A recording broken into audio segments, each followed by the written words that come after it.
मेरी माँ और बहनें, मेरी बेटियों, तमाम को सलाम अलैकुम वरहमतुल्लाहि वबरकातुहू। आज लाइव आने का मकसद, आज मजलिस इत्तेहादुल मुस्लिमीन की 65वीं सालगिरह मनाई गई। पुलिस सेक्शन के बाद मजलिस का जब अहिया अमल में आया और उसके आज 65 साल मुकम्मिल हुए। मुसलमानों को क्या मिला इन 65 सालों में? मुसलमानों ने एक जमात को परवान चढ़ाया, लेकिन मुसलमानों को जमात से क्या मिला? हैदराबाद के मुसलमानों को क्या मिला अपनी कुर्बानियों के अवज़ में? आइए हम बात करते हैं। सबसे पहले मजलिस इत्तेहादुल मुस्लिमीन की बुनियाद किसने डाली? मेरे अजीज दोस्तों, जिनको मजलिस की तारीख का पता नहीं है, जो लोग ये समझते हैं कि मौजूदा दौर के अंदर जो लोग बैठे हुए हैं ये मजलिस उनकी ज़ाती जमात है, या उनके दादा हुजूर या अब्बा हुजूर ये जमात को बनाए और ये इनकी ज़ाती मिल्कियत है, वो पहले ये कान खोल कर सुन लें। ये जमात मुसलमानों की अमानत है। हुआ ये कि जब निज़ाम दखन की हुकूमत, हैदराबाद दखन के ऊपर निज़ाम की हुकूमत थी, आसिफ जाही हुकूमत थी। सबसे पहले तो हैदराबाद को बनाने वाले, बसाने वाले कुतुब शाही हुक्मरान रहे।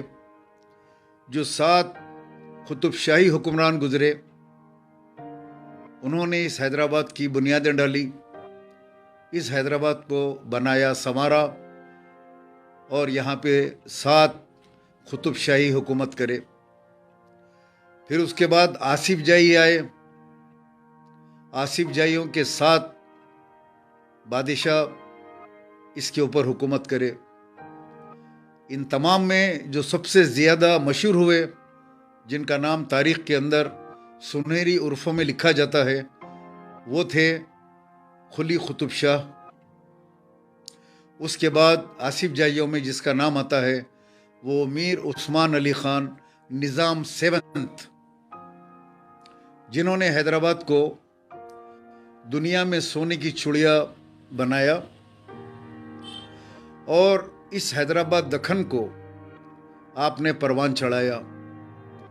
निज़ाम दखन का जो दौर था उसमें दवाखाने, Railways, airport, Begumpet airport, post office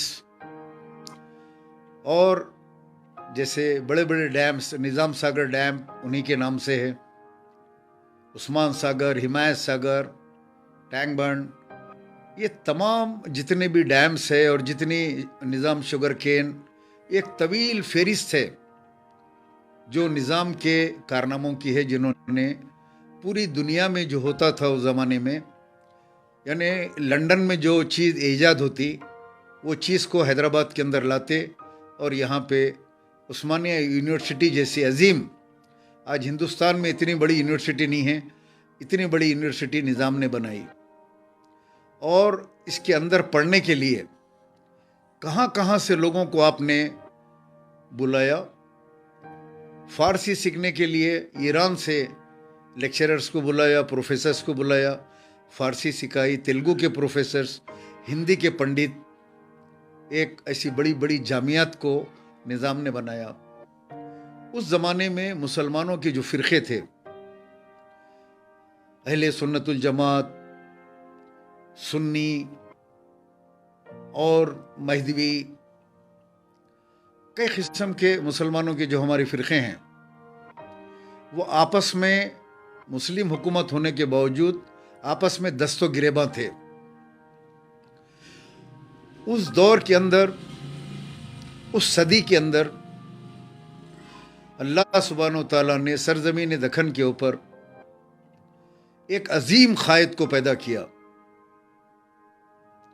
जिनका नाम कायद मिल्लत नवाब मोहम्मद बहादुर यार जंग रहमतुल्लाह अलैह।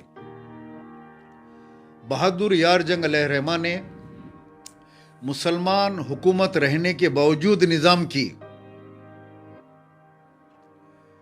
आपने कहा कि मुसलमानों को एक मरकज़ सियासी की ज़रूरत है। आप बड़े ज़हीन थे, दीनी मालूमात के मामले में ये आलम था, एक सच्चे आशिक़ रसूल थे। बेगम बाज़ार की मस्जिद में बाद नमाज फ़जर कुरान की आप तफसीर बयान फरमाते, अहादीस के ऊपर आपको उबूर हासिल था।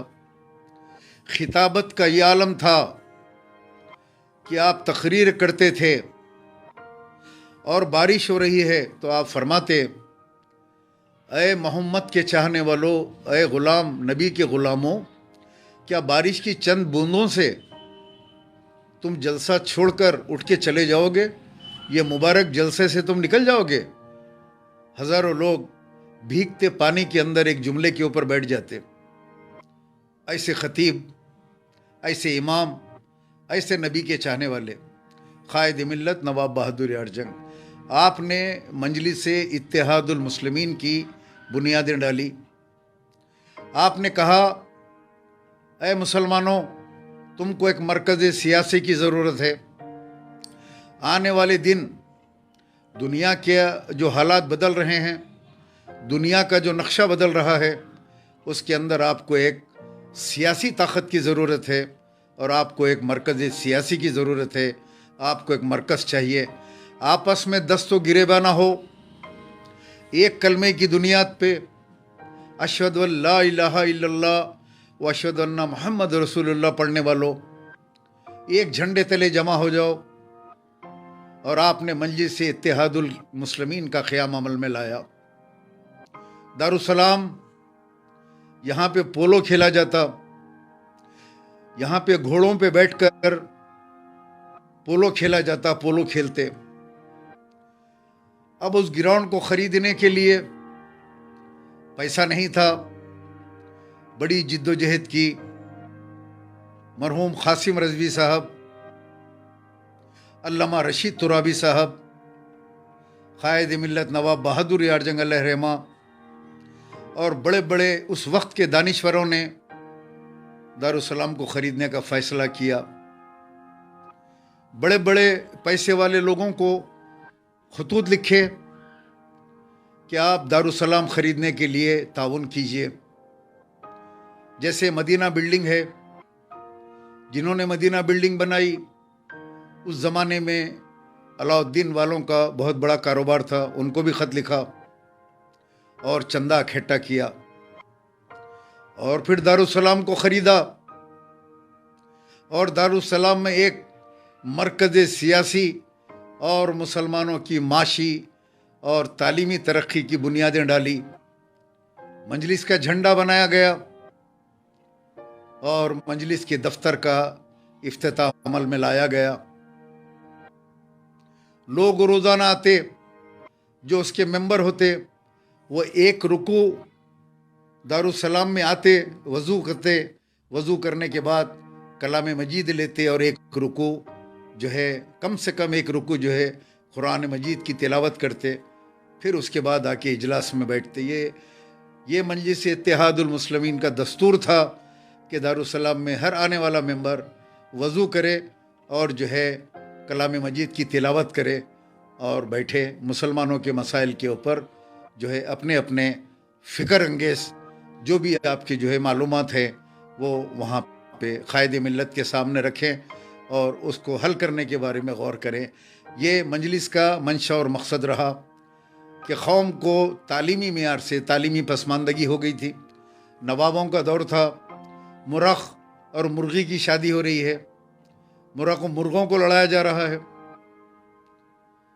फ़लाँ नवाब के कबूतर की फ़लाँ नवाब की कबूतरनी की शादी हो रही है, सारे शहर में हंगामा है। फ़लाँ नवाब का कबूतर, फ़लाँ नवाब की कबूतरनी, बड़ी बग्गी में बैठ के जा रही है, बाजे बज रहे हैं, ताशे बज रहे हैं, औरतें नाच रही है, एक बड़ी धूम मची हुई है, क्या हो रहा है? तो बोले फलां के कबूतर की फलां की कबूतरनी से शादी हो रही है। हिजड़े नाच रहे हैं, किसी की द्योड़ी के सामने हिजड़े पड़े हैं, हिजड़े नवाब की द्योड़ी, हिजड़ों की द्योड़ी। यह हाल नवाबों का हो गया था। ऐशो इशरत की जिंदगी में कौम को भूल गए। ऐसे में अल्लाह सुब्हानहू व तआला ने मुसलमानों की रहनुमाई के लिए कायद मिल्लत नवाब बहादुर यार जंग अलैहि रहमा को सरजमीन दखन के ऊपर पैदा फरमाया, जिन्होंने मजलिस इत्तेहादुल मुस्लिमीन की बुनियादें डाली। जनाब कासिम रजवी साहब, वो मुजाहिद गुजरे जमात के, जिन्होंने अपने घर से निकलकर बाहर आए, अपनी अहलिया के साथ जलसे में आए, कायद मिल्लत तकरीर कर रहे हैं। घर की चाबी लाकर आपने कायद मिल्लत के हाथ में जलसे में दे दी और कहा, कायद मिल्लत, मेरा मकान, मेरी जायदाद, उसमें का सामान, तमाम चीज़ें मैं दारुसलाम ख़रीदने के लिए ये मेरी हाजिर खिदमत है। ये मैं एक कपड़ों के जोड़े से अपनी अहलिया को लेके घर से निकल गया। आप जज्बे जमात को बनाने का जज्बा देखिए आप, कि अपनी जायदाद, अपना सोना चांदी और अपनी कीमती चीज़ें ला के कायद मिल्लत को देते हैं। लोग कहते हैं कि आप एक मरकज़ सियासी बनाएं। लोग अपनी कुर्बानियाँ दे रहे हैं। कायद मिल्लत तकरीर कर रहे थे। आपने कहा, है कोई मुसलमान जो कासिम रजवी के घर से एक कपड़े का जोड़ा खरीदे और कासिम रजवी को दें? वो एक कपड़ों के जोड़े से बाहर आ गए। ये चाबी ले जाएं, उनके घर का दरवाज़ा खोलें, उनके घर में जाइए और एक कपड़ों का जोड़ा आपकी अहलिया का और आपका एक लाकर जो है यहाँ पे दें। क्या कीमत दोगे? एक मुसलमान उठा कहने लगा, कायद मोहतरम, आपका जोड़ा हदिया मैं लेके आता हूँ। वो गया और एक जोड़ा कपड़ों का आपके मकान से लाया और उसकी कीमत कायद मिल्लत नवाब बहादुर यार जंग को दी। ये कुर्बानियाँ ये वो मुसलमानों के हैं जिन्होंने इस मरकज़ को बनाया, खरीदा। कायद मिल्लत कहते हैं, उसी जलसे में कासिम रजवी, जब अल्लाह के नबी सल्लल्लाहु अलैहि वसल्लम ने कहा कि अपना माल और मता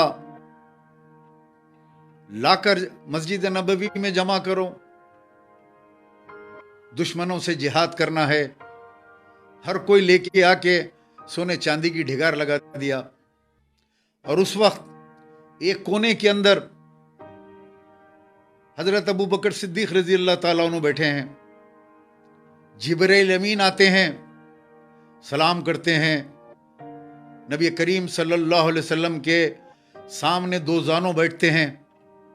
अल्लाह के नबी सल्लल्लाहु अलैहि वसल्लम आपके कपड़े देखकर कहते हैं, ऐ जिब्राइल, आप तो हमेशा शाही लिबास में आते हैं, आपका लिबास तो बहुत कीमती होता है, ज़रो जवाहरात लगे होते हैं आपके जो है कपड़ों के ऊपर। आज आप एक सफ़ेद चादर में जिसमें कांटे लगे हैं, एक चादर आपके खांदों पे है, एक चादर आप तैबंद की तरह बांधे हुए हैं, ये क्या मांजरा है? तो आपने फरमाया, ऐ अल्लाह के रसूल, आज दुनिया और आसमान के जितने फरिश्ते हैं, जितने मलाइका हैं, जितनी मखलूक है अल्लाह की, सबको ये हुक्म हुआ कि आज इस तरीके के कपड़े पहनो। तो बोले, मांजरा क्या है? अल्लाह को यादा क्या पसंद आई ये कपड़े पहनने की? तो जिब्राइल अमीन ने फरमाया, या रसूल अल्लाह, आप इतने मसरूफ़ हैं कि आपने हज़रत अबू बकर सिद्दीक़ रज़ी अल्लाह ताला अन्हु की तरफ नज़र फेर कर नहीं देखा। आप ज़रा उस तरफ देखिए। नबी करीम सल्लल्लाहु अलैहि वसल्लम की निगाह मुबारक जब हज़रत अबू बकर सिद्दीक़ रज़ी अल्लाह ताला अन्हु पे पड़ी, आप चौंक गए। वही कपड़े जो जिब्राइल अमीन पहने हुए थे, वो कपड़े अबू बकर सिद्दीक़ रज़ी अल्लाह ताला अन्हु के आंख पे हैं। एक चादर नीचे पहने हुए हैं तैबंद की तरह, एक फटी हुई चादर आपके खातों पे है और उसमें कांटे लगे हैं। अल्लाह के नबी पूछते हैं क्या है? जिब्रील अमीन ने फरमाया कि सब अपना अपना कुछ मालो मता लेकर आए।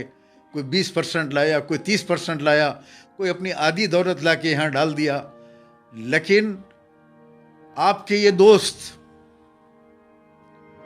इन्होंने अपना सारा मता अजीज, सारा सामान, हर चीज ला के यहाँ पे डाल दिए और 2 फटे कपड़ों में आप जो है बैठ गए। आपके पास आज कुछ नहीं है, ना पहनने के लिए है घर में, ना खाने के लिए है। हर चीज ला के मस्जिद नबवी में रख दिए। आपकी आवाज के ऊपर लब्बैक कहा। अल्लाह सुब्हानहू तआला को ये अदा इतनी पसंद आई कि अल्लाह सुब्हानहू तआला ने आज सारे अर्श और सारी दुनिया, सारे जो है ज़मीन और आसमान के फरिश्तों को हुक्म दिया कि आज वैसे ही कपड़े पहनो जिस तरह हज़रत अबू बकर सिद्दीक़ रज़ियल्लाहु ताला उन्होंने कपड़े ज़ेब-ए-तन किए हैं।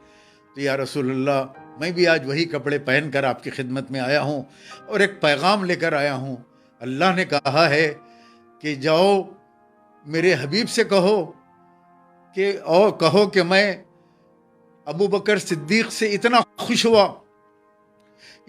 हुआ कि मेरा सलाम अबू बकर सिद्दीक़ रज़ियल्लाहु ताला अन्हु को पहुंचाओ और पूछो तुम्हारी क्या ख्वाहिश है।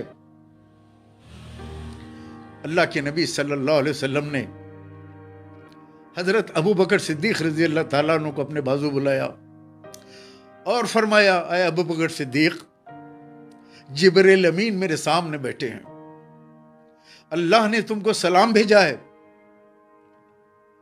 हजरत अबू बकर सिद्दीक़ रज़ियल्लाहु ताला अन्हु ज़ारो ख़तार रोने लगे।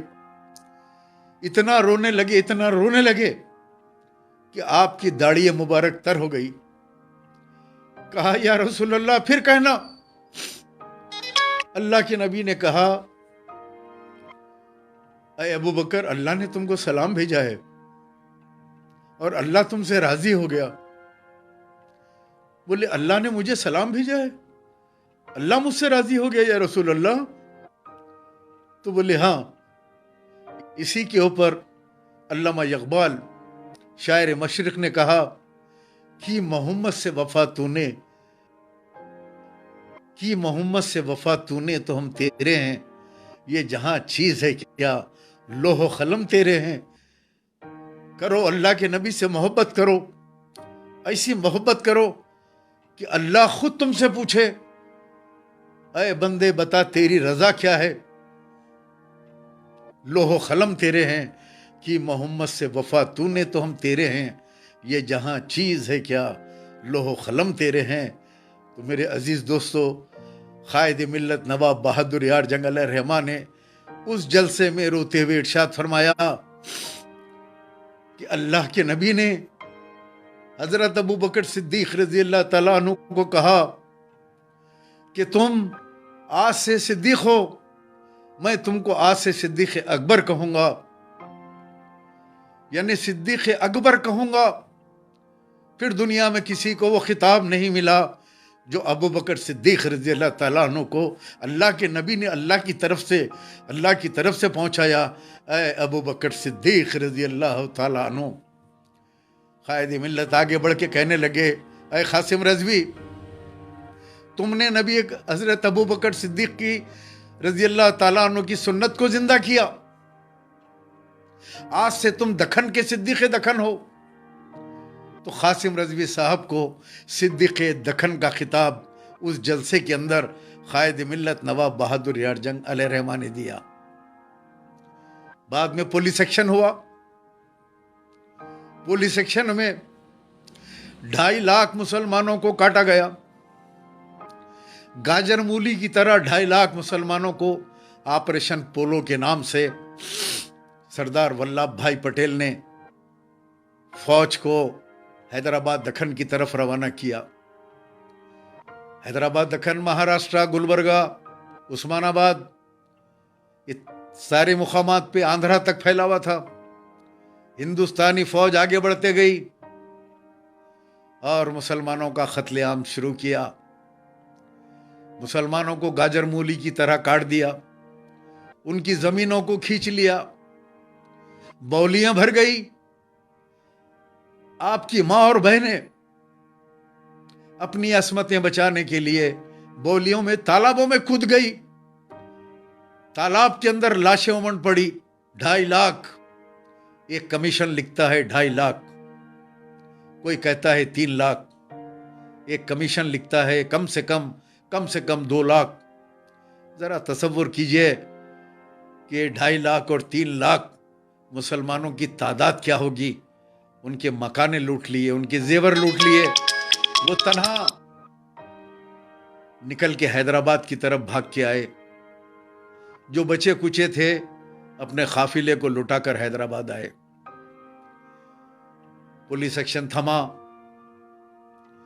कायद मिल्लत नवाब बहादुर यार जंग अलैहि रहमा का उससे पहले इस दुनिया फानी से आप कूच कर गए।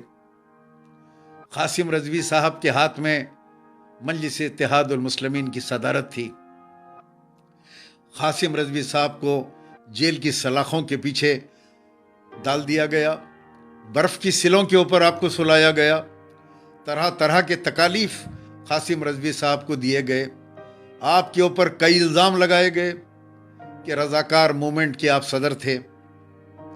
कहा कि सरजमीन दखन के ऊपर जो कुछ हुआ, आप लोगों ने जुल्म किया, उसके जिम्मेदार सिद्दीक़ दखन कासिम रजवी साहब को करार दिया गया। उनकी हुकूमत आ गई, चढ़ाई हो गई, निज़ाम की हुकूमत को ख़त्म कर दिया, निज़ाम को राज प्रमुख बना दिया और एक कोने में निज़ाम सरकार को बिठा दिया गया। गवर्नर आ गया और उसके बाद इलेक्शन हुए। कासिम रजवी साहब को एक एग्रीमेंट के तहत पाकिस्तान को भेज दिया गया। अब उस वक्त दारुसलाम के जो कागजात थे मजलिस के एक रुकने आमिला के पास थे। फिसल वंडे पे उनका मकान था, वहां इजलास हो रहा था। और उससे पहले जब कायद मिल्लत नवाब बहादुर यार जंग अलैहि रहमा जब पहुंचे, अब्दुल वाहिद अवैसी जब पहुंचे दारुसलाम, कांग्रेस के टिकट से इलेक्शन लड़े, कारपोरेटर का मल्लेपल्ली से, इलेक्शन हार गए। इलेक्शन हार के जब दारुसलाम पहुंचे तो कायद मिल्लत ने सीढ़ियों पे रोक दिया। कहा, अरे अब्दुल वाहिद रुक जाओ, यहां कांग्रेस के मकबरों की, हुकूमत के मकबरों की जरूरत नहीं है, उतर जाओ, वापस चले जाओ। आदमी से कहा कि मेरे दारुसलाम की सीढ़ियां मैली हो गई, गंदी हो गई, इसको पानी से धो। अब्दुल वाहिद अवैसी को दारुसलाम से बढ़ा दिया था। ये तारीख है। बहरहाल ये पाक दारुसलाम जो मुसलमानों के तालीमी माशी मसाइल के लिए, एक सियासी क़ुव्वत के लिए कायम किया गया था। पुलिस एक्शन के बाद इसके ऊपर तामीर मिल्लत और अब्दुल वाहिद अवैसी जो जाके कागजात को उन्होंने डरे सहमे वो रुकने आमिला से हासिल कर लिया, मजलिस के सदर बन गए और अदालत में मुकदमा चला। हुकूमत, तामीर मिल्लत और मजलिस के दरमियान में, अब्दुल वाहिद अवैसी के दरमियान में। खैर एक वक्त ऐसा आया, कांग्रेस ने दारुसलाम मजलिस के हवाले कर दिया, मजलिस के सदर के हवाले कर दिया। यहाँ पे फिल्म का, ये कहानी का इंटरवल होता है, यहाँ इंटरवल हो रहा है। अब आप जो कहानी सुन रहे हैं इंटरवल के बाद की सुन रहे हैं। अब इंटरवल के बाद दादा कब्जा करे दारुसलाम पे, जाते जाते बेटे को बिठा दिए, बेटे जाते जाते अपने बेटे को बिठा दिए। और आज 65 साल के बाद ये कहा जाता है कि मजलिस के अहिया के अमल में आने के बाद, इंटरवल के बाद की कहानी है ये। आज 65 साल हुए मजलिस का अहिया अमल में आया। अरे कहानी शुरू से सुनाओ, मुसलमानों को बताओ कायद मिल्लत बहादुर यार जंग अलैहि रहमा कौन थे? ये दारुसलाम किसका है? दारुसलाम एक ट्रस्ट है। दारुसलाम एक ट्रस्ट है। ये कोई आपके दादा की, आपके वालिद की जागीर नहीं है। आप तो औसा महाराष्ट्र से यहाँ पे आए, नौकरी की तलाश में आए। एक वकील के पास हुसैनी अलम में मुंशी की नौकरी करते थे आपके दादा।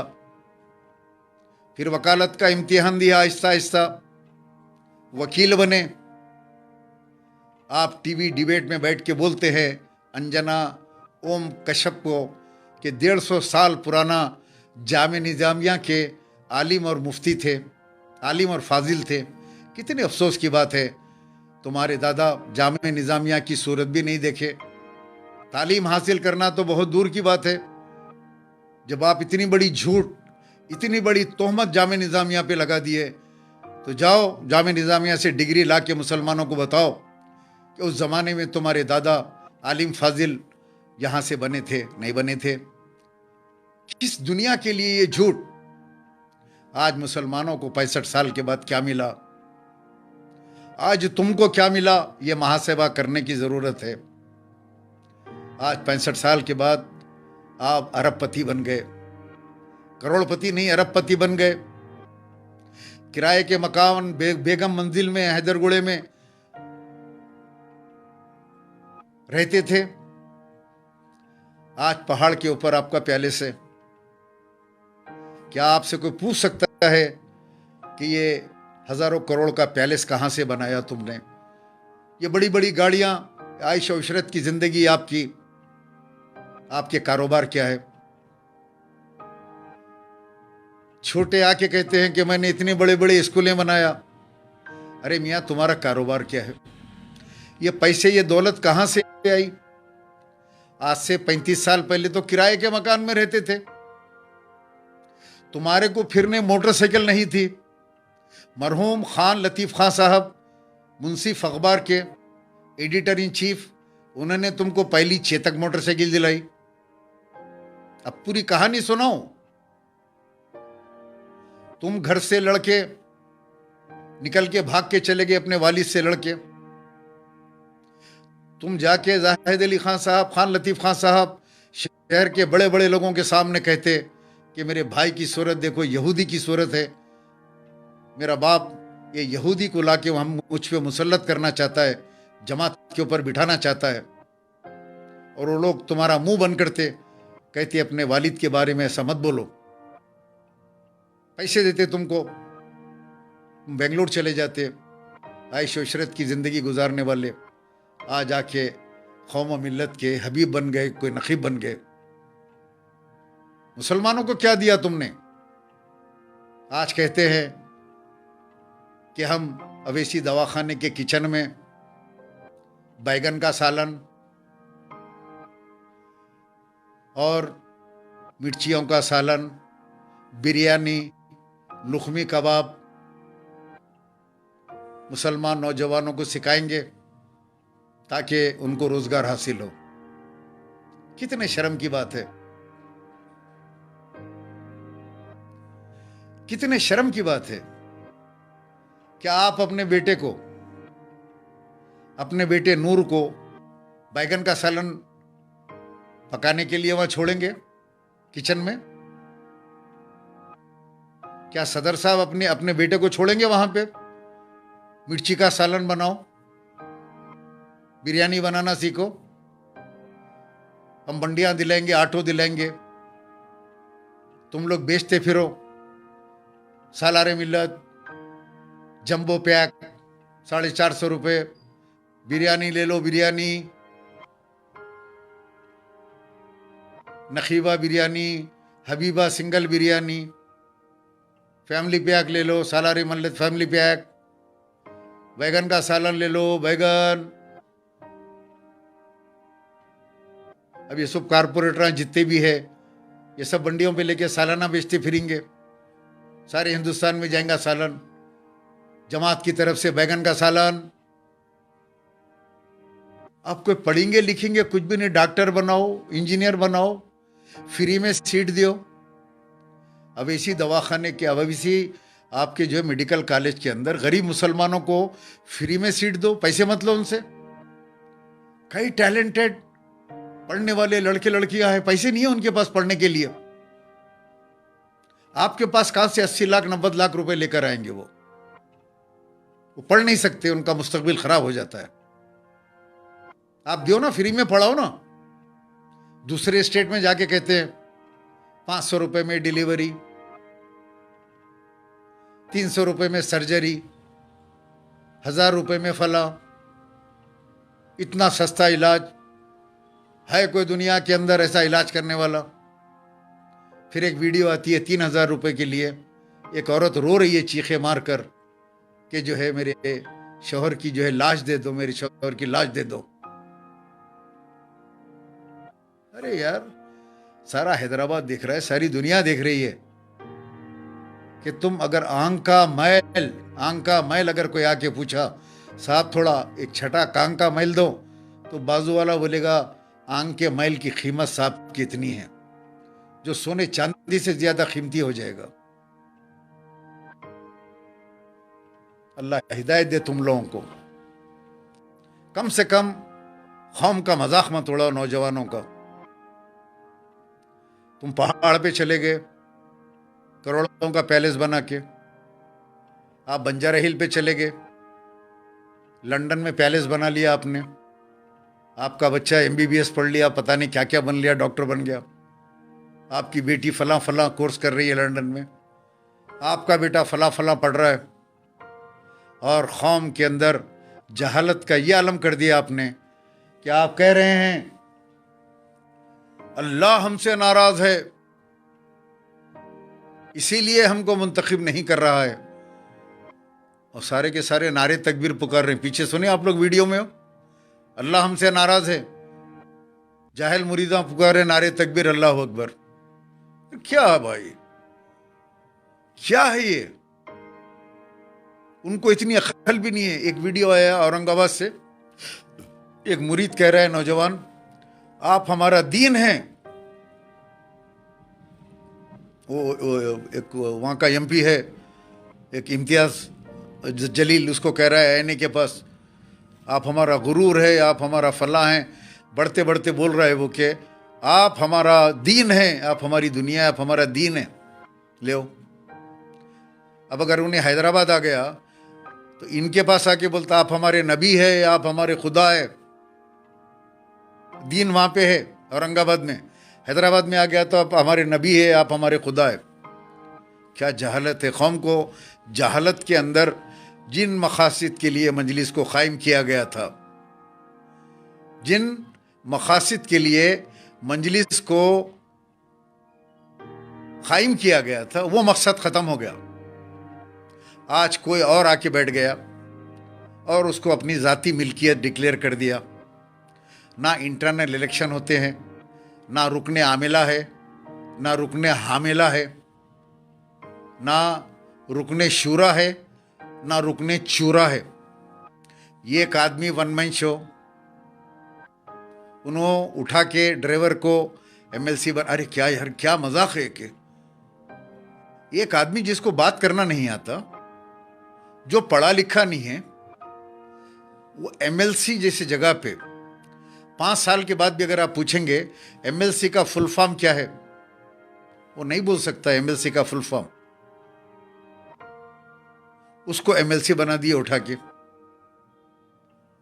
क्या आप ये बताना चाहते हैं, आप बैरिस्टर हैं, आपको किसी को मुंतखब करना है तो कौम के किसी पढ़े लिखे तालीम याफ्ता नौजवान को आप वहां पे भेजते। आप MLC है भाई, वो कोई MLA नहीं है, वो कोई बल्दिया का कारपोरेटर नहीं है, वो MLC की जगह है। वहां पढ़े लिखे लोग बैठते हैं, ग्रेजुएट वोट करते हैं वहां पे कैसे आदमी को आपने भेजा दिया जिसके मुंह से बात नहीं निकलती, जिसको बात करना नहीं आता। यानी आप ये बता रहे हैं कि ये कौम, मैं जो भी करूंगा, जैसा वालिद फरमाते थे, मैं गधे को भी याकूतपुरे से टिकट दिया, खंबे को भी टिकट दिया तो लोग वोट देते, मुंतखब करते। वो आपने साबित कर दिया। एक MLC का टिकट देके, एक ग्रेजुएट हल्के का टिकट देके आपने साबित कर दिया कि मैं जिसको चाहे उसको जो है मुंतखब कर सकता हूँ। लेकिन काबिलियत यहाँ पे MLC की नहीं है, काबिलियत यहाँ आपके बैरिस्टरी की है। आप एक तालीम याफ्ता है या नहीं है, किस बुनियादों के ऊपर आपने मुंतखब किया, ना कोई रुकने आमिला है, ना कोई रुकने शोरा है। आपके वालिद के ज़माने में रुकने आमिला हुआ करती थी। बाखर आगा साहब, अमानुल्लाह खान साहब, इब्राहिम बिन अब्दुल्ला मस्खती साहब, अफजल साहब, गुलाम गौस खान साहब, ये तमाम लोग रुकने, गौस पीर साहब मरहूम, ये तमाम रुकने आमिला होते। कम से कम इनकी मौजूदगी में सालार मिल्लत हॉल में बैठ के बात करते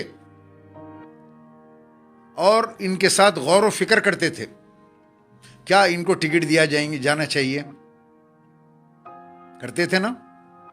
उसके बाद रुकने शोरा होते थे, जैसे मैं, अहमद पाशा खादरी, आबिदी साहब, जैदी साहब, हम लोग रुकने शोरा थे। उसके बाद की सेकंड टीम थी हमारी। हम लोग का भी इजलास होता, मीटिंग होती मसाइल के ऊपर। हम लोग भी लिख के सालार को देते, साहब ये काम होने का है, ये रुकने शोरा की तरफ से सालार को लिख के देते। अहमद पाशा खादरी साहब साइन करते, हम लोग साइन करते, सालार के हाथ को देते थे। लेकिन आज रुकने शोरा नहीं रही, कोई जमहूरियत नहीं, डिक्टेटरशिप, यानी कब्जा हो गया जमात के ऊपर। सदर साहब चाहे तो किसको भी टिकट दे देते। एमएलसी का टिकट एक अनएजुकेटेड, अनपढ़ आदमी को दे के कौम को बता दिए कि देखो मैं जमात का जो है इस वक्त मनोमान मैं जो चाहे कर सकता हूँ जमात के ऊपर, किसी को भी टिकट दे सकता हूँ, किसी को भी निकाल के फेंक सकता हूँ। कोई वहां पे जमहूरियत, जमात में जो जमहूरियत है वो खत्म हो गई। दोस्तों, नबी करीम सल्लल्लाहु अलैहि वसल्लम भी कई मसाइल के ऊपर साहबा इकराम से मुशावरत फरमाते थे, बैठ के बातचीत करते थे, अज़ां कैसा दी जानी चाहिए, और कई चीज़ों के अंदर आप जो है मशवरा करते थे। मशवरा इस्लाम का एक जुज़्व है मशवरा करना। लेकिन यहाँ मशवरा ख़त्म हो गया, यहाँ डिक्टेटरशिप आ गई। बाप के बाद बेटा, बेटे के बाद बेटा, बेटे के बाद बेटा। अब ग़ुलामी की सीरीज़ चालू हो गई, सीरीज़ 1, सीरीज़ 2, सीरीज़ 3, अब सीरीज़ 4 आने वाली है ग़ुलामी की। मेरा काम है बोलना, हक़ाइक़ बताना, मैं हक़ाइक़ बता रहा हूँ। अब एक आए भाई, ज़रा ठहरो ज़रा, एक जने आके गाली दे रहे हैं, क्या बोल रहे हैं बेचारे, ये गौस भाई के बारे में। गौस भाई ने गौस साहब मुगलपुरे में रहते थे, जमात के, उन्होंने जो है वो थे जनरल सेक्रेटरी थे। पैरों के नाखून का अंगूठा निकल गया बोलता उन्हें। और कितने किलोमीटर फिरा, ज़रा वो भी बोलो आप लोग। हाँ, अभी एक गुलाम आया है, एक उसको ज़रा देखेंगे ज़रा।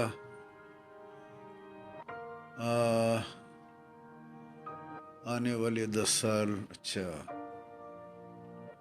मल्लेपल्ली गौस भाई भी हमारे साथ रहते थे, अल्लाह मग़फ़िरत करे, और बड़े कमिटेड वर्कर थे वो। कहाँ से लाते यार गौस भाई जैसे वर्कर को? शहीद हो गए वो, मंगोल बस्ती वाले मार दिए उनको, गौस भाई को। वो भी हमारे साथ रहते थे, हमेशा हम लोग सालार के साथ रहते। एक बहुत बड़ी टीम थी गौस भाई हम लोगों की। वो गुलाम को ढूंढ रहा हूँ मैं, आप बोल रहे हैं ग्रैंड पे दो, बी पाशा 30 सीट बोल रहा, IPS कहाँ बनाते यार हो।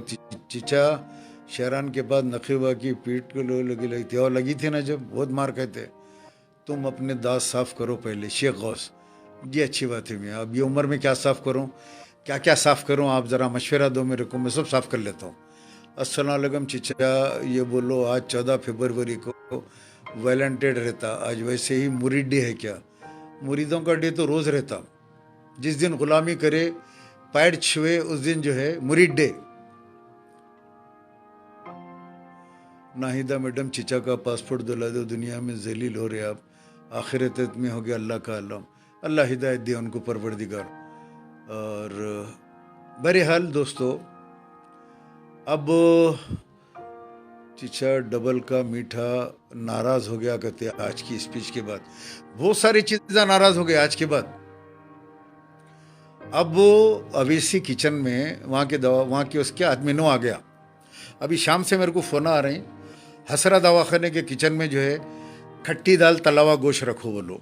मैं बोला अच्छी बात है, बोलता हूँ लाइव में भाई। तो हबीबा मिल्लत हसरा दवाखाने के किचन में खट्टी दाल तला हुआ गोश्त, कल्याणी बिरयानी, बड़े के और छोटे के पाए, बड़े की तहारी, ये आइटम यहाँ पे शामिल करो। वहाँ पे वो आइटम आ रखे बिरयानी ये वो, ये छोटे आइटम यहाँ रखो, इधर इधर के लोग ये खा लेते। क्यों खट्टी दाल के साथ तलावा को जरूरी है। बुलाला सलाद नहीं खाते सर, नहीं बुलाला सलाद नहीं है, वो चटनी फ्री है। जमील खान सब अल्हम्दुलिल्लाह खैरियत। और भाई आईपीएस आईएएस बन के क्या करते यार हो? तुम ड्राइवर बने तो एक दो एमएलओ की ड्राइवरी करे तो एमएलसी तो ही बनते ना। अब डॉक्टर बन के क्या करते? अब देखो डॉक्टर मजहर अली साहब, एक शरीफ आदमी डॉक्टर बने, वहाँ पे क्या टेंशन था नहीं मालूम, ज़माने से है वहाँ पे। अब हो सकता है उनको मालूम हो गया होगा यहाँ पे किचन में जो है ये सालाना वालों की ट्रेनिंग होने वाली है, तो अब मैं क्या करूँ मेडिकल का यहाँ पे बोल के क्या टेंशन ले लिया क्या है नहीं मालूम। हाँ 90s में पीट लाल हुई सो सैयद सलीम अंकल, आओ 90s में बहुत बुरा मारे थे। Love you brother Nisar Ali Khadri, thank you. चिचा कई क्यों मेरे थे गौस भाई को वो ज़माने में, इसने कई को मारे थे, गौस भाई को मर्डर कर दिए थे, फिरका परस्त था उनका, वो मंगोल बस्ती वाले मार दिए थे। बैगन के सालन का बोकस बैगन का रहता क्या चिचा? उसमें भी बोकसिंग है। वालेकुम सलाम जफरुद्दीन हैदर खान, वालेकुम सलाम। इतने पूरे सलाम के जवाब यार मैं नहीं दे सकता, इसीलिए स्टार्टिंग मैं खुद सलाम कर दिया। अकबर साहब नरम पाया खाते कहते, उन्होंने ज़रा मुलायम है तो मुलायम पाए खाते उन्होंने। शेख यासीन, अमन सोहेल वालेकुम सलाम। बी पाशा मुंबई नहीं गए, नहीं लेके गए होंगे, अब उनको गए तो साथ में कोई तो भी रहना ना, समझे आप? अकेले कैसा जाएंगे बोलो? चिचा नागेंद्र भी एमएलए बना, उन्हें भी ड्राइवर था क्या? मैं यहाँ एमएलए की बात नहीं कर रहा हूँ प्यारे, मैं एमएलसी की बात कर रहा हूँ। एमएलसी की जगह पढ़े लिखे लोग होना पड़ता, समझे आप? वालेकुम सलाम मोहम्मद हाशम। हाँ इरफान खान आ गई थी ना बीच में, मालूम है ना आपको। चलो अब किस किस को क्या क्या होना ज़रा लिखते जाओ।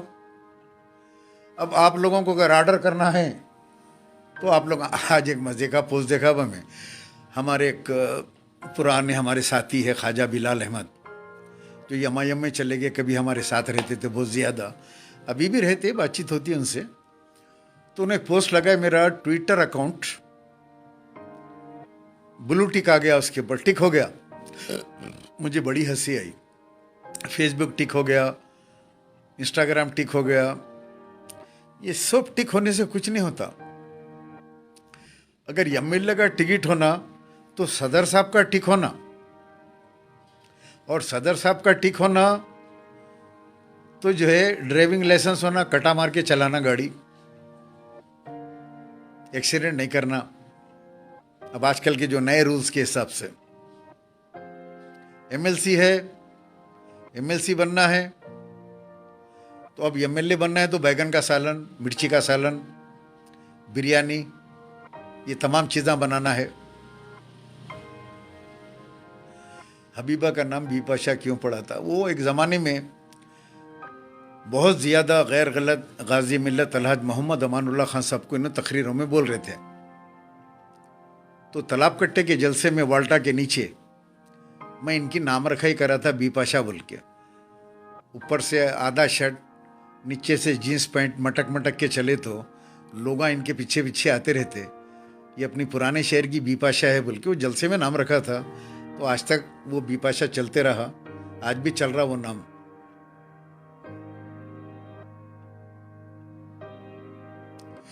सालार और अमानुल्लाह खान साहब, अच्छा हाँ, एडवोकेट अजीज़ खादरी साहब कर रहे होंगे काम, कोई लोग अच्छे हैं काम करते हैं। जैसे एक मेरे फेवरेट कारपोरेटर है, अब मैं बोलूँगा उनको अच्छा काम करते हैं वो, कोविड वगैरह में भी काम करते हैं, गरीबों में बांटते हैं। वैसे आदमी को एमएलए होना चाहिए। वो शालीबंडी के कारपोरेटर है, is doing very good job. अपने जेब में हाथ डाल के लोगों में बांटते हैं, मकबूल हैं बहुत ज़्यादा।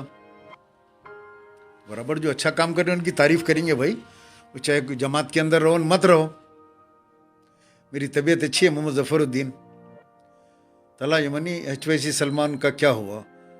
चंचौड़ा जेल में है, बेल होती होंगी। दूल्हे भाई कमेंट इग्नोर कर दे रहे जब से। अब देखता हूँ आपका कमेंट। आपको मोहम्मद फैज, आपको चाय बनाना आता, आपको सेंट्रल गवर्नमेंट की नौकरी पक्की। मोहम्मद इरफान मुजफ्फर, हाँ मुजफ्फर नाम है ना उनका, शालीबंडा कारपोरेटर। उनके अपने कारोबार है यार, चावल वगैरह कारोबार है। चावल मुजफ्फर बोलते लिए होंगे उन्होंने। हराम का पैसा नहीं है, हलाल का है। पत्थर गट्टी वाले कारपोरेटर भी अच्छा काम कर रहे। अच्छा काम क्या है, चीखते बहुत मियाँ उन्होंने, मुझते बुरे बुरे चीखा मारते उन्होंने कि आजू बाजू वाले लोग जो है चीखों से बेजार हो जाते। सुब्बू भाई भी मुरीद हो गया। हाँ, सैयद सलीम अंकल लालजान पाशा कौन थे? लालजान पाशा TDP के बहुत बड़े लीडर थे, बहुत अच्छे इंसान थे, अल्लाह उनकी मगफिरत करे। मेरे भी बहुत बड़े अच्छे दोस्त थे वो। चीचा आपका घर किधर है? नको मियाँ मेरा घर मत पूछो, बहुत गलत जगह है मेरा मकान। चीचा अंडे का खागिना होना, अंडे का खागिना, अंडे का खागिना, अंडे का खागिना क्या करेंगे? कौन से अंडे का खागिना होना? असली मुर्गी के अंडे का खागिना होना या नकली मुर्गी का? अब यहाँ जितने डिशेस बनेंगे पूरे बोगस। एक बात याद रखो, कहीं अच्छे अच्छे है बोल के कहीं ऑर्डर करेंगे तुम लोग। चिकन डुप्लीकेट, ये वाली वाइट जो रहती है ना, वो असली मुर्गी की चिकन समझेंगे। बकरे का गोश्त तुम लोग समझेंगे पोटले का गोश्त। मरे हुए बकरे वकरे लेके आके डाल के बना देते लोग, वो भी बोकसिंग। ये बैगन वगन भी जो है डुप्लीकेट बैगन बड़े बड़े आ रहे हैं देखो आजकल, वो डाल के बैगन का सालन बैगन में मिलाए थे। मेरा काम है बोल देना लोग, बोकसिंग एक्सपर्ट है, समझे आप? तो बोकसिंग वो लाके जो है डाल देंगे आप लोग। होशियार हो आप ऑर्डर करने से पहले। अब यहाँ देखेंगे खट्टी दाल, तलावा गोश्त, ये आइटम्स यहाँ पे क्या रेट में देते। अच्छा ये नहीं बोले फ्री में दे रहे हैं, क्या कर रहे हैं, फ्री में सिखा रहे हैं या पैसे दे के सिखा रहे हैं, नहीं बोले। बहरहाल 2-4 दिन से मैं एक न्यूज़ सुना, अमजदुल्ला खां यमा में जा रहे हैं। अरे बड़ा ताजुब हुआ मेरे को। फिर मुझे याद आया 1 साल पहले एक इंटरव्यू दिए थे। वो इंटरव्यू में उन्होंने बोल रहे थे कि भाई कुछ मसाइल की बुनियाद पे अगर बात होती है तो बराबर मैं सदर साहब के खदमों में बैठ के काम करूँगा। मसाइल बोले तो यही है, दवाखाने गरीबों के वास्ते खोलो, गरीबों का फ्री इलाज करो दवाखानों में। 25% मेडिकल कॉलेज का कोठा गरीब मुसलमानों के लिए खोलो। हर असेंबली हल्के से 5-5 बच्चियों को जो फ्री सीट दो, डॉक्टर बनो। डबल बेडरूम मकान है, मुसलमानों के लिए लोन दो। दारुसलाम बैंक जो है बिल्कुल मिनिमम सूद पे चलो। 13% सूद बहुत है दारुसलाम बैंक में, सूद कम करो। सूद पे सूद, सूद पे सूद, सूद पे सूद, उसको कम करो, सूद माफ करो। अल्लाह क़यामत में तुम्हारे गुनाहों को माफ करेगा। वक्फ के जो ज़मीनात जो लूट मार करे उसको वापस कर दो। आओ मैं भी काम करने के लिए तैयार हूँ आपके साथ। उन्होंने खदमों में बैठ के काम करते, बोले मैं तुमको तुम्हारे खाने के ऊपर बैठ के काम करता हूँ, क्योंकि मैं तो ज़रा उम्र रसीदा हूँ, तो मैं खदमों में नहीं बैठ सकता। तौहीन है मेरी खदमों में बैठना। उन्होंने बोल लिए होंगे। मैं पूछा अमजदुल्ला खां खालिद को, अरे बोले सलीम भाई वो टुकड़ा काट के जो है चला रहे हैं, उन्होंने बुलाते नहीं, अपन जाते नहीं। मैं बोला वो बात तो उनको गुरूर तकब्बुर बहुत है, उन्होंने कहीं को बुलाएंगे। और गुलामी अपनी फितरत में नहीं है। पट खोलू पट भेड़ू, पट खोलू पट भेड़ू। गाड़ी आते 25 भाग रहे हैं, फिर पट खोल के खड़े हुए। आजकल तो उनकी सिक्योरिटी लात मार के ढकल दे रही। वो लाता खा रहे हैं, ढकलियाँ खा रहे हैं, फिर भी पट खोलने के वास्ते खड़े हुए। इनको बोलते पट खोलू पट भेड़ू, समझ गया ना? वो पुराना महावरा है ये, पट खोलू पट भेड़ू। रूबी चैनल चरण अब्दुल रहीम यमनी का भाई लूट लिए थे, कहते ना जमात के सदर साहब एमपी हंसा, ओ बहुत मालूम मेरे को, उन्होंने मिलते मेरे से, मरने से पहले रूबी चैनल के जो है कबूतरों का सालन जैतून के तेल का, मोहम्मद अकबर ये आइटम आने के लिए भी बहुत टाइम है, Abdul Rahim I love you too, Imran Khan हाँ बेटा मैं उसमें था, एमआई में था, इनके वालिद के साथ था जब ये दोनों नहीं थे। एक दिन कारपोरेटर डे रखना आप, ओके एडवोकेट अजीज कुरैशी भाई ज़रूर रखता हूँ। कपूरों का सालन नक्को मियाँ मकरूर रहता कपूरों का सालन। वालेकुम सलाम असद अली, पहले टीडीपी में भी थे, हाँ चंद्रबाबू नायडू साहब के साथ भी था मैं। सहसा परसों मेरे दोस्त के वालिदा को असरा हॉस्पिटल में एडमिट करे, कुछ भी इलाज नहीं करे, चुपीस 3 लाख रुपए डाल दिए। बिल्कुल सही फाइज, करेक्ट। ये जो जाता ना, जो मार खाता उसको मालूम है, जो हसरा दवाखाने को जाता उसको मालूम है कितने पैसे लग जाते, क्या ट्रीटमेंट होता। जो नहीं जाता उन्हें यहाँ पे आके जो है, इन्हें यहाँ पे आके जो है, यहाँ पे जो है आके ताइद में बात करता, 5.5 करोड़ के मालिक को माफ़ कर दो। अच्छी बात है भाई, पहले माफ़ कर दिया, मैं कोई नई बात नहीं है। Love from Bangalore, thank you. तो आपके कैसा रहते हालात इलेक्शंस में, इलेक्शन के अंदर कैसे हालात रहते? देखो भाई, मैं तो फैसला कर लिया, मैं जो है इलेक्शन के दिन जाऊंगा, लाइन में खड़ूंगा मेरी फैमिली के साथ, मेरे ख़ानदान वालों के साथ, सबको बोल लिया मैं जाऊंगा। मैं जाके को जमात को वोट नहीं दूंगा, मैं जाके नोटा का बटन दबाऊंगा, जो बिल्कुल आखिरी में रहता, नीचे नोटा NOTA बिल्कुल नीचे लास्ट में टिक बोल के दबाऊंगा मैं। और मुझे यकीन है, मुझे रात में ख्वाब में आ रहा हो, बार बार हो, एक सफ़ेद कुर्ते पैजामे में कोई बुजुर्ग मेरे ख्वाब में आ रहे हैं फजर के वक्त, आके बोल रहे हैं सैयद सलीम इलेक्शन आया तो काम कोई भी पार्टी का करो, तुम्हारे जो वोट है वो जाके तुम नोटा पे दबाना। मैं बोला हजरत आप कौन हैं? तो बोले मैं एक बहुत बड़ा बुजुर्ग हूँ, सियासी बुजुर्ग हूँ, मैं तुमको मशवरा दे रहा हूँ ज़ाती तौर पे, तुम जाके नोटा का ढबन दबा के आना। बोला क्या होता पीर? इससे पूछा मैं। तो बोले इसके बाद में खुशहाली आना शुरू हो जाएगी पुराने शहर के अंदर। बोला वो कैसा? अरे आप एक बार बटन दबाओ, वो आप लोगों के जब बटन दबेंगे टन टन टन टन टन टन, उसके बाद आपके घरों के ऊपर आएंगे, पैसों की बारिश हो जाएगी, आपके बच्चों के लिए स्कूलें खुल जाएंगी, आपके गरीब लोगों को डबल बेडरूम मकान मिल जाएंगे, एक एक कोट के 10-10 हज़ार रुपये देंगे। आप एक मरतबा ये आखिरी चमत्कार करो, ये नीचे का जो लास्ट है ना बटन, उसको दबाओ। मैं बोले जी हजरत बड़े, आप तो बड़े बहुत ही बुजुर्ग दिख रहे हैं मुझे, इतना नेक चेहरा है आपका, इतनी ज़िंदगी वोट डाले मुख्तलिफ जमातों को, पार्टियों को, मजलिस को, इनको उनको, लेकिन आप बोल रहे हैं मेरे को वो नोटा का बटन दबाओ बोल के। मैं ज़रूर आपकी ख्वाहिश पूरी करूँगा। और मैं अपने सब बीवी बच्चों को, मेरे पूरे रिश्तेदारों को जाके बोला, ऐसा बुजुर्ग ख्वाब में आ रहे हैं और नोटा का बटन दबाओ बोल के बोल रहे हैं। बोले तो अच्छी बात है, और हम आपकी ख्वाहिश हम भी पूरी करेंगे। तो वो कितने मेरे चाहने वाले, मेरे फॉलोअर्स लाखों में हैं, कहाँ है मेरे को नहीं पता। अब अगर उस तमाम मिलके जो है, अगर मुझे जो ख्वाब आ रहा उनको भी आ गया ख्वाब वो, और वो भी वही काम कर दिए इनका काम हो जाता। समझ गया ना? किस्सा ख़त्म, कहानी ख़त्म।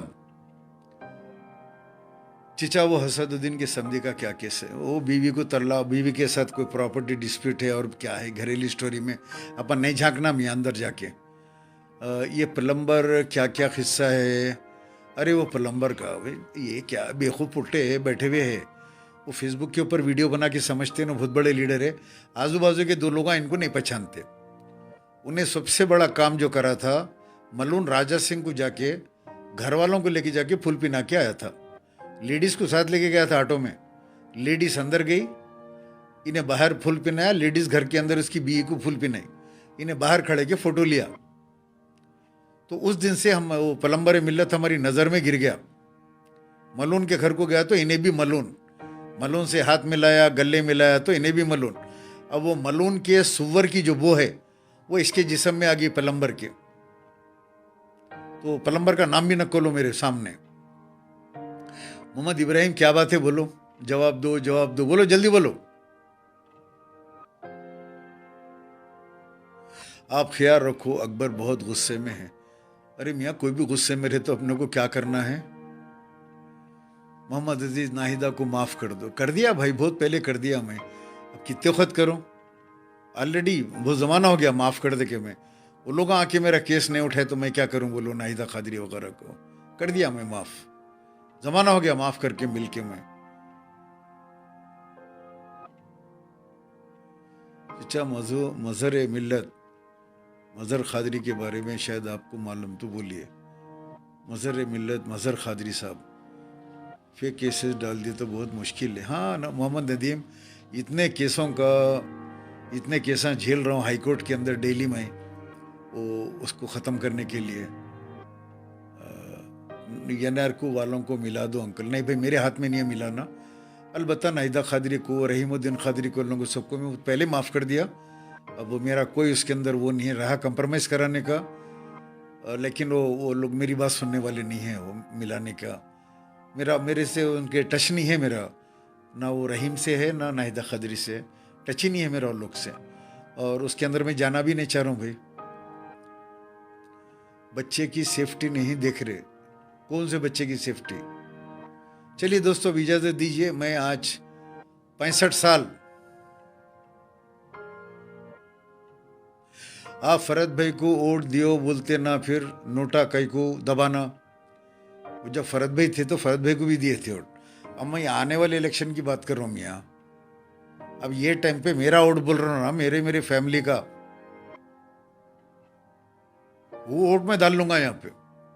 उनके जलसे में आके बोलूंगा उनको वोट दियो सब जने, आप लोग बोल के, आप लोग देना उनको। उन्होंने खड़े तो फरद भाई, मेरा वोट मैं डाल लूंगा, क्योंकि मेरे को बार बार वो मुर्शद ख्वाब में आके बोल रहे हैं तुम ऐसा करो पुराने शहर में बहाली आएंगी बोल के बोल रहे हैं मेरे को। अब मैं तो उनकी बात सुनूंगा मुर्शद की। वो आज की कोई भी न्यूज़ नहीं है मिल्लत की, समझिए आप। रहीम को पैसों की ज़रूरत है, आपके फाउंडेशन से देना था। पाशा, मेरा फाउंडेशन जो है, कल देखे ना आप, 60,000 रुपये दिया मैं। Cancer patient, kidney patient, brain paralysis, गरीब, उस्मानिया दवाखाने के घर में पड़े हुए हैं, गांधी हॉस्पिटल के, नीलोफर हॉस्पिटल के, ऐसे मरीजों के लिए है। मैं प्राइवेट दवाखाने के मरीजों को कुछ भी नहीं देता। अब रमज़ान आ रहा, अब हज़ारों लोग जो है कई डिस्ट्रीब्यूशंस होते राशन के, बेवा है, डेथ सर्टिफिकेट ला के बताना, बच्चे कितने हैं उनका जो है बर्थ सर्टिफिकेट बताना, नाम लिखा के जाना, फ़ोन नंबर लिखा के जाना। जैसा जैसा माल आता लोग भिजाते जाते वैसा उन लोगों को बुला के देते रहते सामान। तो ये फाउंडेशन गरीबों का है।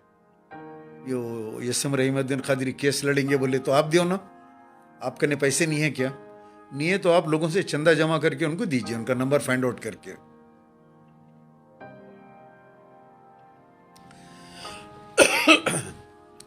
माइनॉरिटी लोन का क्या हुआ? माइनॉरिटी लोन का कुछ भी नहीं हुआ, खाली फिरा रहे हैं अपने को, बेवकूफ बना रहे हैं अपने को। खदीर के लिए आज बोले इन्हों के जो है एक मकान, एक प्राइवेट नौकरी, डबल बेडरूम मकान गवर्नमेंट का, एक प्राइवेट नौकरी, पुलिस वालों के ऊपर केस बुक करो, फला चुप। अब हम लोग सब जने पुकारे तो जो है आज जलसे के अंदर सदर साहब जो है चुप बोल के निकल गए, चुप चुप का। अरे भाई साहब, एक 10 लाख रुपए आपके जो है आपकी जमात से पहले देने का ऐलान करो गरीब को। आप देते कब हो? ये पैसा जो जमा कर लिए खारून का खजाना, जलजला आया तो पहले पहाड़ के ऊपर आता, पहाड़ हिलता, वहीं मज़ार बन जाती खजाने के साथ, मुरीदा ऊपर चढ़ के आके अगरबत्तियां सिलगा देते। यहाँ दियो ना, पहले खदीर की फैमिली को जाके मिले। अब तक गए, इतने दिन हो गया तेलंगाना के अंदर, कई को मारे खदीर को मालूम। वो चोरी के शुबे में मारे, उन्हें जो है गैर मुस्लिम बच्ची से शादी करा था, मुसलमान करके। वो जहन में रख के फिरका परस्ती वो खदीर को उतना मार दिए। चीचा मुमताज खान के कपूरों का सालन भी है हॉस्पिटल में। अरे मियाँ, तुम लोगों को नहीं मालूम है मुमताज खान को कि कपूरे पूरे बोल रहे हैं तुम लोग। उनके कपूरे खाए तो जहर से मर जाते, इतना पॉइजन है उनके पास। समझ रहे हैं आप? इलेक्शन आते के साथ ही ये अपने स्नैक उनके घर पे जाके टिकट दे के आते उनको। तो उन्होंने क्या चीज होंगी सोचो। हाँ, बहरहाल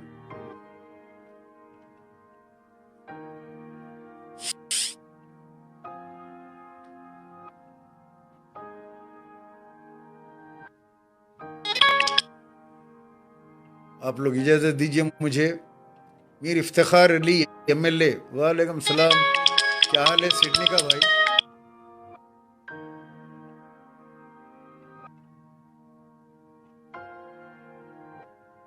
सिडनी में सबको सलाम बोलिए।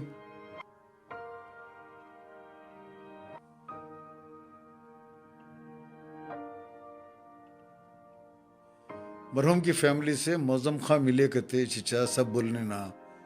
मौजम खान नहीं मियाँ, कुछ दूसरे MLA को भेजे थे, पैसे नहीं दिए ना कुछ भी लेके जाके। MLA अब्दुल्ला बिन अहमद पहले ऊपर बोल दिया मैं। मीर इफ्तिखार अली अल्हम्दुलिल्लाह, अल्लाह करम। मुरीदा कॉल करके डिस्टर्ब करने जाते। मुबशिर खां वालेकुम सलाम। चलिए, 65 साल जमात पे कब्जे के मैं ऊपर बोल चुका हूँ। सलीम मामू USA कब आ रहे? इंशाल्लाह उम्रे के बाद, पहले उम्रा बाद में सब। MLC इलेक्शन का मजाक बना दी। बेशक चिचा एक बार गुजरात आओ, फानूस अकबरुद्दीन अवैसी। अरे मियाँ, तुम उसके ऊपर से फोटो निकालो यार। तुम इसे फोटो नहीं रखना मियाँ, अपने अब्बा की रखो, अपने किसी अच्छे आदमी की रखो। चलो दोस्तों, इजाजत दीजिए। चिचा जॉब करते वक्त भी आपको जो है देखता हूँ कोई मुरीद दिख रहा। आज एक मुरीद फोन करा भाई, किस्सा बोल दे के चले जाता हूँ आप लोगों को मैं। फोन करके 3-4 थे मुरीदा, फोन करके बोले चिचा आप जो है आज जलसे में नहीं दिखे 65 साल के। तो मैं बोला भाई 65 साल के जलसे में आप नहीं दिख रहे। तो मैं बोला हाँ मियाँ निया में। तो मस्खरे पर में कई को नहीं आया। अरे मैं बोला तुम मुरीदा दिख रहे हैं ये। मैं बोला इसके वास्ते नहीं आया मैं, तुम्हारे घर से फोन आया, सब जने जलसे में चले गए बच्चे, मैं अकेली हूँ, परेशान हूँ, मैं तुम्हारे घर में हूँ, यहाँ पे तुम्हारे घर की हिफाजत करूँ। मैं बेडशीट ले लेके यहाँ आ गया, यहाँ बिछा के लेटा हुआ हूँ मैं। अब एकदम से गुस्से में आ गए, बोले तेरी बहन को। मैं बोला उनके साथ ही छूँ यहाँ मैं, यहाँ पे। हाँ ऐसा नहीं देना, बोला बुरे गालियाँ बुरी बात। जो चीज़ है, मैं जो चीज़ देख रहा हूँ यहाँ पे वही चीज़ बोल रहे हैं तुम। वो गाली कहीं को दे रहे तुम? बोला मैं यहीं खुद लेटा हुआ हूँ, मैं खुद देख रहा हूँ गाली, अपनी आंखों से देख रहा हूँ। मैं खुद गालियोलॉजी डिपार्टमेंट का प्रोफेसर तुम्हारे घर की हिफाजत कर रहा हूँ यहाँ पे। तुम लोग घर में औरतों को छोड़ दे के चले गए वहाँ पे, जाके जलसे में नारे तकबीर पुकार रहे, अल्लाह मुझसे नाराज है बोले तो तुम लोग नारे तकबीर पुकार रहे। मैं यहाँ तुम्हारे घर की हिफाजत कर रहा हूँ बेडशीट बिछा के। अरे ऐसा कट कर दिए फ़ोन फौरी। मैं बोला मियाँ हमारे कन ऐसी जवाब रहते, क्वेश्चन पूछते हम जवाब देते आंसर। वाकई 3-4 की आवाज़ आ रहे थे फोटो के, हमारे मुंह को लगना बोले तो कैसा रहता बोलो आप लोग। हम यहाँ नहीं आए, यहाँ नहीं आए। अरे बुढ़े आज आया नहीं यहाँ पे। मतलब कैसा हूँ बोलो, घर से फ़ोन आ रहे हैं यहाँ पे आओ, घर में कोई भी नहीं है यहाँ पे आओ। बोला अच्छी बात है चल भाई। बोले औरतों की सुनना ना, औरतों की हिफाजत करना। यहाँ चलेगा बेडशीट लेके मैं। अभी पुट्टे बोल रहे यहाँ नहीं आए, यहाँ नहीं आए। बोले यहाँ ही छोड़े भाई, घर में मैं हिफाजत कर रहा हूँ, पूरा घर छोड़ के निकल गए तुम लोग, मेरी जिम्मेदारी है। हाँ अरे बहन को तेरी। अरे मैं बोला वहीं छूँ, बहन के साथ ही छूँ यहाँ, वही देख रहा हूँ सामान जो तू गालियाँ दे रहा हो, सामान देख रहा हूँ मैं। गालियालॉजी डिपार्टमेंट का प्रोफेसर हूँ मैं। एक बार मैं वो वसीम रजवी है वो क्या कि बन गया, देखो आप नारायण स्वामी, ये कुत्ता वसीम रजवी उसको मैं एक दिन फ़ोन किया करके बोला, जनाब वसीम रज़वी साहब, मैं याकुतपुरा ऑक्सफोर्ड यूनिवर्सिटी का professor Syed Salim, dean geology department बात कर रहा हूँ। प्रोफेसर मेरे को बोला, जी जी प्रोफेसर साहब, अस्सलाम वालेकुम प्रोफेसर साहब। मैं बोला वालेकुम अस्सलाम, प्रोफेसर साहब फरमाइए। मैं बोला वसीम रज़वी साहब, आपने सुप्रीम कोर्ट के अंदर एक अर्जी दाखिल की है कि कुरान की जो है उन आयतों को जो है निकाल दिया जाए, कुरान की आयतों को निकाल दिया जाए और 16 आयतों को निकाल दिया जाए। आपने सुप्रीम कोर्ट में अर्जी जो उन आयतों में जो है जिहाद की बात है, उन आयतों में जो है तशद्दुद की बात है। मैं बोला अच्छा। उसके बाद मैं जो उसको याकुतपुरा यूनिवर्सिटी के गालियाँ देना शुरू किया, तो चांद पाशा बाद में बोलता हूँ, मैं किस्सा लंबा है गौस भाई का, हमारा पुरानी दोस्ती है, उनके मर्डर की, उसकी इसकी, कैसा हमारा गौस भाई का साथ था उस ज़माने में। MM हाशम होम मिनिस्टर थे, एक अनवालुम का बच्चा मर गया था, मर्डर हो गया था। जब अमानुल्लाह खान साहब नए MLA बने थे, फिर मैं अमानुल्लाह खान साहब को लेके गया, कुछ बच्चे ज़ख्मी हो गए थे। बहुत लंबी कहानी है गौस भाई की। वो टाइगर था गौस भाई वहाँ पे, और उसको जो है मंगोड़ा जो है पी ले के गौस भाई को शहीद कर दिए। वो बाद में सुनाता हूँ आपको मैं कहानी वो गौस भाई की। तो क्या बोल रहा था मैं साहब, भूल गया। देखो अब मैं कोई किस्सा सुना रहा था, मैं बीच में आके ना जो है वो किस्से को जो है वो कर दिए। समझिए, अब वीडियो सही नहीं आ रहा, वही कुछ नेट का प्रॉब्लम हो रहा, लिहाजा दोस्तों इजाज़त दीजिए। और फौरी आप लोग जो है रमज़ान के अंदर जो है घरों में खाना मत पकाइए। आप लोग ऑर्डर करके जो है हरीस, बिरयानी, चाकना जो मंगाना है, थोड़े आइटम हसरा दवाखाने के किचन में बनेंगे, थोड़े आइटम वहाँ बनेंगे। और हेड ऑफिस में शायद मैं समझता हूँ हरीस बनेंगी। तमाम कारपोरेटर ऑफिसों पे, कारपोरेटरों के ऑफिस के ऊपर ये सारा सामान खाने पीने का दस्तयाब रहेगा। रमज़ान के बाद बंडियों पे नौजवानों को रोज़गार मिलेगा, वो पुकारते फिरेंगे, हबीबा बिरयानी, नखीबा चिकन मसाला, सालार मिल्लत बिरयानी फैमिली पैक, बैगन का सालन, हिदायत पाशा बैगन का सालन, ड्राइवर मिल्लत, चटनी बुलाला चटनी बुलाला फ्री। स्टेशनों के पास भी आपको मिलेगा, सिकंदराबाद पे, नामपल्ली पे, बिरयानी ले लो, बिरयानी, अवेसी बिरयानी, चिकन की बिरयानी, मटन की बिरयानी, कुत्ते की बिरयानी, सुअर की बिरयानी। खुदा हाफिज़, खुदा।